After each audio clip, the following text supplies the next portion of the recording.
Bismillahirrahmanirrahim. I am your course instructor Marina Khan. Welcome all of you to the Therapeutic Diet Plan Level 2. ये lecture जो कि है part 2, fourth lecture का part 2 जो कि है, इसमें हम पढ़ेंगे pre and post surgery nutrition और डाइटरी मैसेजेस से ही। Pre and post surgery nutrition. Having good nutrition status is essential for wound healing as the nutrients you eat are literally the building blocks your body is using to build tissues, repair itself and heal. हमारी body के लिए ज़रूरी है कि वो जब एक surgery के प्रोसेस के लिए जाए तो वो वेल प्रिपेयर्ड हो. जैसे कि एक सिपाही जब किसी जंग के लिए जाता है और उसके लिए ज़रूरी है कि वो वेल ट्रेंड हो, उसके साथ तमाम जो इक्विपमेंट्स हो वो हों. तो इसी तरह हमारी बॉडी जब कि किसी सर्जरी के लिए जाए तो उसके लिए उसको वेल प्रिपेयर्ड होना चाहिए. उसमें तमाम जो न्यूट्रिएंट डिफिशिएंसी हो, ताकि वो आयरन हो या प्रोटीन हो या अदर जो न्यूट्रिएंट डिफिशिएंसी हो, उसको पहले सर्जरी से पहले ही ख़ुद को नॉर्मल, उन तमाम न्यूट्रिएंट की डिफिशिएंसी को नॉर्मलाइज्ड करना है, कंप्लीट करना है, ताकि वो कॉम्प्लिकेशन से ख़ुद को बचा सके. अगर हम न्यूट्रिशन को इग्नोर करेंगे और सर्जरी के जो वीक्स होते हैं सराउंडिंग यूर सर्जरी, तो क्या होगा कि हमारी कॉम्प्लिकेशंस इंक्रीज़ हो जाएंगी और हमारा जो स्टे है हॉस्पिटल में वो डिले हो जाएगा. यानी हमारा जो स्टे है वो प्रोलॉन्ग हो जाएगा और हमारी हीलिंग प्रोसेस जो कि है वो डिले हो जाएंगी.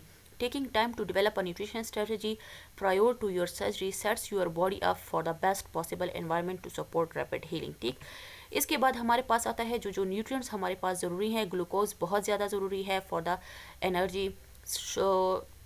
स्लो कार्बोहाइड्रेट्स जैसे कि होते हैं सच एज राइस हो गया, pasta, they improve digestion. Fast carbohydrate जैसे कि हो जो कि वेल एब्जॉर्ब होते हैं, help to improve mood and active the production of serotonin of the जिसको हम हैप्पीनेस हार्मोन भी कहते हैं, which can be slow down by a lack of motor activity and exercise. ठीक है, हैप्पीनेस हार्मोन का बहुत जैसे सेरोटोनिन है, अगर उसका लेवल ज़्यादा होगा तो यानी एंजाइटी और डिप्रेशन कम होगी और हमारी बॉडी वेल प्रिपेयर्ड होगी फॉर द सर्जरी से ही. और ग्लूकोज का बहुत ही इंपॉर्टेंट है, क्योंकि अगर ग्लूकोज नहीं होगा तो एनर्जी परचेज के लिए प्रोटीन यूज़ होगा और जो कि हमारी बॉडी को नुकसान दे सकता है. फैटी एसिड, जिसमें हमें unsaturated fatty acids sources use करने हैं और ताकि हम इन्फ्लेमेशन को कम कर सकें. सैचुरेटेड फैट्स से हमने उसको कम करना है और यानी हमें right extent they are useful and necessary. Fat जो कि है सही एक्सटेंट में सही तरीके से इस्तेमाल करना हमारे लिए यूज़फुल और नेसेसरी है. इसके बाद हम आ जाते हैं प्रोटीन की तरफ. Protein is involved in collagen formation and fluid loss from wound. जिस पेशेंट को ज़रूरी है कि वो चिकन से, turkey meat, red meat, fish, egg और सी फूड से प्रोटीन की रिक्वायरमेंट जो कि है वो पूरे करे, क्योंकि बाज़ औक़ात ऑपरेशन के कुछ दिनों बाद तक जो प्रोटीन कंजम्पशन है वो कम हो जाती है. तो इसलिए वजह से ज़रूरी है कि उसका पहले जो कि है प्रोटीन डिफिशेंसी ना हो, बंदा उसके मसल्स और वो जो कि है वेल प्रिपेयर्ड हो ताकि कॉम्प्लिकेशंस अकर ना हो. इसके अलावा वाइटामिन्स और मिनरल्स जो कि हैं इसेंशियल है फॉर वुंड हीलिंग. स्पेशली हम जो कि मिलती हैं वेजिटेबल और फ्रूट से मिलती हैं विटामिन और मिनरल. और विटामिन सी जो कि बहुत ही इंपॉर्टेंट है फॉर द वुंड हीलिंग के लिए, प्रोमोट करता है फॉर्मेशन ऑफ कोलेजन जो कि हमारी रिकवरी के लिए ज़रूरी है और प्रोमोट करता है हीलिंग को. ठीक है, बॉडी रिस्पॉन्ड, हर किसी की बॉडी मुख्तलिफली डिफरेंटली रिस्पॉन्ड करती है सर्जरी इंड्यूस्ड इन्फ्लेमेशन. तो हर एक बंदे को ज़रूरी है कि वो जब सर्जरी उसकी हो तो उससे पहले अपनी बॉडी की जो न्यूट्रिशन है उसकी नीड्स को कंप्लीट करे ताकि प्रोमोट हो हीलिंग और reduce your risk of complication. ठीक है, जैसे कि सर्जिकल साइट इन्फेक्शन हो गया, यूरिनरी ट्रैक्ट इन्फेक्शन हो गया और नमोनिया. इसके अलावा रिसर्च शो करती है कि that the consuming increase amount of specialised nutrient during the weeks before and after your surgery promote करती है heal and recover faster, leave the hospital sooner, reduce your risk of complication after surgery and keep up your strength and energy. ठीक है, इसके बाद कुछ general nutrition instruction है to follow before surgery. General इस वजह से कि देखिए हर एक, अगर सर्जरी हार्ट की सर्जरी होती है, लिवर की सर्जरी होती है या किडनी की होती है, तो हर एक के लिए कुछ इंस्ट्रक्शन वो डिजीज़ स्पेसिफिक होती हैं, लेकिन कुछ जो जनरली हम यूज़ करते हैं वो हम यहाँ पे डिस्कस करेंगे. A healthy and balance diet बहुत ज़्यादा ज़रूरी है. कि हम बिफोर सर्जरी कुछ दिन पहले ही हम उसको ले लें, ठीक है। स्मोकिंग को हम एलिमिनेट कर दें और अल्कोहल कंजम्पशन को छोड़ दें, क्योंकि ये हार्मफुल हैबिट्स जो कि होती हैं वो डिफ़िकल्टी करती हैं ब्लड सर्कुलेशन में, narrow the blood vessels and increase blood pressure से ही। You need gradually reduce the amount of food you eat the night before surgery to promote healing and improve digestion. इसके अलावा ये बात है कि जब आपकी सर्जरी सुबह सर्जरी हो तो रात 12 बजे के बाद आपको ड्रिंकिंग और खाना खाना ये नहीं होता, क्योंकि ताकि कॉम्प्लिकेशन जो कि हो ड्यूरिंग सर्जरी उनको उसके रिस्क को कम किया जा सके। इसके बाद हम आ जाते हैं general nutrition instruction to follow after surgery. ये जनरल इंस्ट्रक्शन है, किसी भी डिजीज़ स्पेसिफिक के लिए कुछ अलग इंस्ट्रक्शंस होती हैं जो कि हर एक डिजीज़ पर डिपेंड करती हैं, ठीक है। When your surgery has pass it is necessary to follow general instruction in term of nutrition. You are allowed to drink regular non-carbonated water for the first day after surgery. आप surgery के बाद liquid diet ज़्यादातर use करते हैं, फिर soft diet की तरफ आते हैं। दूसरा, आप क्या करते हैं कि 6 और 7 times a day small portion में आप अपनी जो मील्स हैं वो लेते हैं, ताकि आपकी जो डाइजेस्टिव सिस्टम है उस पर बर्डन ना हो, क्योंकि वो अभी अभी सर्जरी से गुजरा होता है तो वो इस एबल नहीं होता कि वो एडिशनल लोड को बर्दाश्त कर सके। द टेम्परेचर जो आप खाना खा रहे हैं उसका टेम्परेचर जो कि है 113 डिग्री से ज़्यादा ना हो, सही। अब हम आ जाते हैं डाइटरी मैसेजेस की तरफ। ये जनरल जो पाकिस्तान के लिए जो डाइटरी मैसेजेस बनाए गए हैं, अगर हम इसको अपने डाइट प्लानिंग जब हम करते हैं उसके दरमियान अगर हमको कंसिडर करेंगे तो हम बहुत ही इफ़ेक्टिव डाइट प्लान बना सकेंगे, ठीक है। ये डाइटरी मैसेजेस जो कि हैं has been developed in the light of scientific knowledge and epidemiological evidence to address nutrition and public health problems and to reduce and control the incidence of disease and premature death. efforts are made to make बहुत ही effort की गई हैं कि इन dietary messages को simple, easy, specific और meaningful, sensitive and culturally appropriate बनाया जाए। पहला जो डाइटरी मैसेज है वो ये है कि maintain normal body weight by consuming all food groups and performing regular physical activity. Normal body weight को मेंटेन रखना है, हेल्दी डाइट लेनी है, मतलब जिस बैलेंस डाइट हो, जिसमें वैरायटी हो और फिज़िकली एक्टिव हो, तो आप डिजीज़ से जो क्रॉनिक जो कि मॉर्टेलिटी डिजीज़ हैं उसके रिलेटेड जो मॉर्टेलिटीज़ हैं उससे आप खुद को बचा सके। दूसरा जो मैसेज है वो है half of your daily cereals intake should include whole grains. Whole grain आपकी डाइट में मौजूद होनी चाहिए। क्यों? होल ग्रेन में फाइबर होता है, प्रोटीन होता है, विटामिन्स होते हैं, मिनरल्स होते हैं, एंटीऑक्सीडेंट्स हो जो कि हमारी बॉडी के लिए बहुत ज़्यादा ज़रूरी होती हैं, और ये हमें जो रिस्क है हाइपरटेंशन का, मेटाबॉलिक सिंड्रोम का, क्रोनिक डिजीज़, डायबिटीज़, कैंसर वगैरह की रिस्क को रिड्यूस करती हैं, ठीक है। अगर हम रिफाइंड लेंगे तो इसी तरह इन्हीं डिजीज़ का जो रिस्क है वो इंक्रीज़ हो जाएगा, सही। फिर इसके बाद हम आ जाते हैं थर्ड जो हमारे पास मैसेज है वो ये है कि ईट 5 servings of fresh fruits vegetables a day. Fruit और वेजिटेबल ज़्यादा लेने हैं, क्योंकि फ्रूट और वेजिटेबल में तमाम वाइटामिन और मिनरल्स जो कि होती हैं इनमें होती हैं, फाइबर इनमें होता है, vitamin A, C, folic acid, ये सब कुछ जो कि हैं इनमें होता है, ठीक है, जो कि हमारी बॉडी के लिए बहुत ही बेनिफिशियल है और प्रिवेंट करता है हमें from overweight, obesity and incidence of chronic diseases and cancer, ठीक। फोर्थ जो मैसेज है वो है ये कि take 2 to 3 servings of milk and milk products in a day. Milk जो कि है या मिल्क जो प्रोडक्ट्स है वो बहुत ही ज़रूरी है, क्योंकि उनमें कैल्शियम होता है, phosphorus, magnesium, vitamin D, lactose, protein and fat, जो कि हमारी बॉडी के लिए, स्केलेटल ग्रोथ के लिए, डेवलपमेंट के लिए बहुत ही इंपॉर्टेंट है।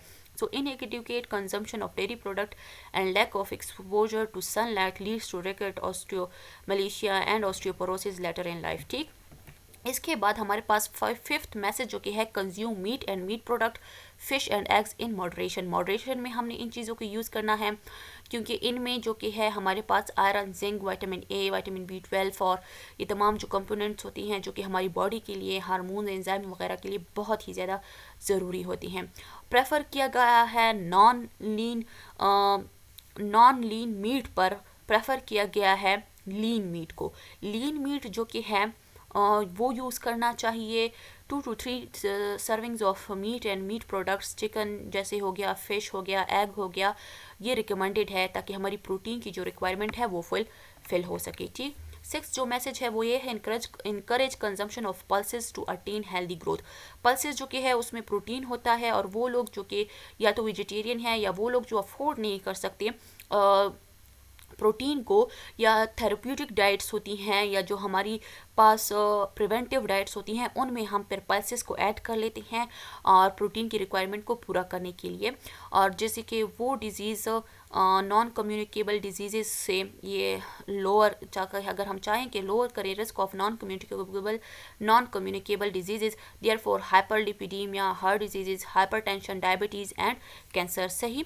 सेवन जो हमारे पास मैसेज है वो ये है कि consume fortified flour, grains and their products. Fortified flour ये वुमेन और चिल्ड्रन के लिए बहुत ही ज़्यादा इम्पॉर्टेंट है, ताकि रिड्यूस कर सके prevalence of goitre, neural tube defects and other associated defects, ताकि हमारी जो माइक्रोन्यूट्रिएंट की डिफिशिएंसी है उनको हम ओवरकम कर सके। ठीक। इसके बाद 8 मैसेज है, limit the consumption of edible oil and fat in cooking. Fat को हमने कम करना है, हमने हेल्दी फैट को यूज़ करना है। हेल्दी फैट जैसे कि HDL हो गया, उनको हमने यूज़ करना है, जो कि नॉन अनसेचुरेटेड फैट्स होती हैं, ताकि हमारा जो डिजीज़ है, CVD है, रिस्क है, इनको हम कम कर सके। नाइन्थ जो मैसेज है, reduce sugar intake and limit intake of soft drinks, confectioneries, bakery products and commercial fruit and drinks. ठीक है। कंजम्पशन ऑफ सॉफ्ट ड्रिंक, इन चीज़ों को हमने लिमिट कर देना है ताकि हम डिजीज़ वगैरह से बच सकें। 10 मैसेज जो कि है, limit salt in cooking and always use iodise salt. Pakistan में साल्ट का यूज़ जो कि डाइट में बहुत ज़्यादा है। साल्टी फूड्स जो कि होती हैं हाई इन सोडियम, और सोडियम अगर ज़्यादा होगा तो क्या होगा, आपको हाइपरटेंशन हो सकता है। इवन अ स्मॉल अमाउंट, अगर हम 1 ग्राम को भी हम पर डे कम कर दे तो उसकी वजह से क्या हो जाएगा, death from stroke and heart attacks में काफ़ी हद तक कमी आ जाएगी। मीन्स कि 7% तक कमी आ जाएगी। अवॉइड करना है हमने स्प्रिंकलिंग, जो हम स्प्रिंकल करते हैं साल्ट को फ्रूट्स पर, जैसे कि ऑरेंजेस, लेमन वगैरह हो गए, या बेवरेजेस पर जैसे कि सॉफ्ट ड्रिंक्स, ऑरेंजेस, ग्रेप्स वगैरह में हम जो ऐड करते हैं उनको हमने अवॉइड करना है और अपनी ऑप्टिमम हेल्थ के लिए। सही। इसके अलावा 11th मैसेज जो कि है वो है, limit consumption of fatty foods and highly processed food. इनको हाईली प्रोसेस्ड जो पैकेट फूड होते हैं, प्रोसेस्ड फूड्स होते हैं, इनको हमने अवॉइड करना है, क्योंकि इनमें हाई अमाउंट ऑफ फैट होता है, शुगर, साल्ट, जो कि बहुत ही हमारे लिए कॉम्प्लिकेशन क्रिएट करते हैं और बहुत ही डिजीज़ के लिए हम वल्नरेबल हो जाते हैं। 12 मैसेज जो कि है वो ये है कि change sedentary lifestyle to physically active lifestyle. Physical activity is essential for skeletal growth and development, weight management, prevention of non communicable disease, increase productivity and better quality of life. बहुत ही ज़्यादा ज़रूरी है हमारे पास फिजिकल एक्टिविटी, और quality of life अगर हम इम्प्रूव करना चाहते हैं तो बग़ैर फिजिकल एक्टिविटी के ये नहीं हो सकता। अगर हम अपनी लाइफस्टाइल को नहीं चेंज करेंगे तो हमारे पास ये नहीं हो सकता। रिकमेंडेशन है कि मॉडरेट एक्सरसाइज किया जाए, हाफ आवर, आधा घंटा पर डे मॉडरेट एक्सरसाइज जैसे कि वॉकिंग वगैरह ये ज़रूर करनी चाहिए, ताकि हमारी जो फिटनेस है, फिज़िकल फिटनेस और हेल्थ जो कि है उसके लिए बहुत ही ज़्यादा ज़रूरी है। 13th मैसेज जो कि है वो हमारे पास है, exclusively breastfeed the baby in the first 6 months and continue breastfeeding along with complementary feeding for 2 years। पहले 6 माह बिल्कुल मदर जो कि है वो एक्सक्लूसिव ब्रेस्ट फीड करवाएं, फिर उसके बाद जो कि है कम्प्लीमेंट्री फीडिंग स्टार्ट हो। और कम्प्लीमेंट्री फूड्स में जो कि है हमने इस बात का ख्याल रखना चाहिए कि वो उसमें वैरायटी ऑफ फूड्स हो, सेफली प्रिपेयर्ड हो और according to the infant and child age हो। सही। 14th मैसेज जो कि है वो है, women should increase intake of all the food groups daily, specially foods that are rich in iron and take extra care during pregnancy and lactation. Women's जो कि है उनको खास ख्याल रखना चाहिए आयरन का, क्योंकि ज़्यादा आयरन डिफिशिएंसी जो कि है वो वुमेन्स में होती हैं। दूसरा, प्रेगनेंसी और लैक्टेशन में उनको वेराइटी ऑफ फूड यूज़ करना चाहिए, वेराइटी न्यूट्रिएंट्स उन्होंने, ताकि उनकी जो फीटल ग्रोथ है और डेवलपमेंट है वो अच्छे तरीके से हो और ना ही मदर को कोई कॉम्प्लिकेशन हो ना ही बच्चे को। फिर हम आ जाते हैं 15 और मैसेज की तरफ, drink plenty of water each day. हमने ज़्यादा से ज़्यादा पानी पीना चाहिए, क्योंकि हमारी बॉडी का जो ज़्यादातर हिस्सा जो कि है वो वाटर पर मुश्तमिल है, और अगर हम में वाटर ना हो तो हम डिहाइड्रेट और बहुत सी डिजीज़ जो कि होती है वो वाटर की कमी की वजह से ही होती हैं। हमें क्लीन, सेफ़ पानी पीना चाहिए, 8 ग्लासेस पीने चाहिए। और दूसरा, ये वाटर की रिकमेंडेशन जो कि वो चेंज होती हैं एज के साथ भी। वेदर के गर्मी हो तो ज़्यादा ज़रूरत होती है, ज़्यादा स्वेटिंग होती है। एज है, एज के साथ भी अगर हमारी एक्टिविटीज़ ज़्यादा एक्टिव हैं तो ज़्यादा हमारा जो वाटर रिक्वायरमेंट है होता है वो इंक्रीज़ होता जाता है। मगर नॉर्मली जो है वो 8 ग्लासेस रिकमेंड हुए हैं, ठीक। इसके बाद हम 16 जो लास्ट मैसेज है, डाइटरी मैसेज, वो है कि read nutrition labelling on package food products. Nutrition labelling facilitate the consumer to select the right and healthy food and enable to compare the nutrient composition of different brands of food products for the better selection. ज़रूरी है कि हम better selection के लिए हम nutrient read करें nutrition labelling, ताकि हमें पता चले कि इस फूड में कौन सी जो कि है न्यूट्रिएंट यूज़ हुए हैं, कौन सा ज़्यादा हेल्दी है, कौन सा ज़्यादा न्यूट्रिशियस है। हम रीड करेंगे तो ये हमारे लिए बहुत ही इंपॉर्टेंट है, न्यूट्रिशन लेबलिंग को पढ़ना और उसको समझना। सो इसी के साथ हमारा जो लेक्चर है वो ख़त्म होता है। डाइटरी मैसेजेस बहुत ही ज़्यादा इंपॉर्टेंट है एक डाइट प्लानिंग के करने के लिए। जो भी हम डाइट प्लान करें और उसके दौरान अगर हम ये मैसेजेस अपने माइंड में रखें और इन मैसेजेस को माइंड में रखते हुए ही हम डाइट प्लानिंग करेंगे तो वो बहुत ही ज़्यादा इफ़ेक्टिव होगा, डिज़ीज़ के लिए बहुत ही ज़्यादा इफ़ेक्टिव साबित होगा और डिज़ीज़ मैनेजमेंट में बहुत ही ज़्यादा हेल्प करेगा और हमारे जो डिज़ायरेबल गोल्स होंगे वो हमें अचीव होंगे। सो these are a simple, very simple dietary messages.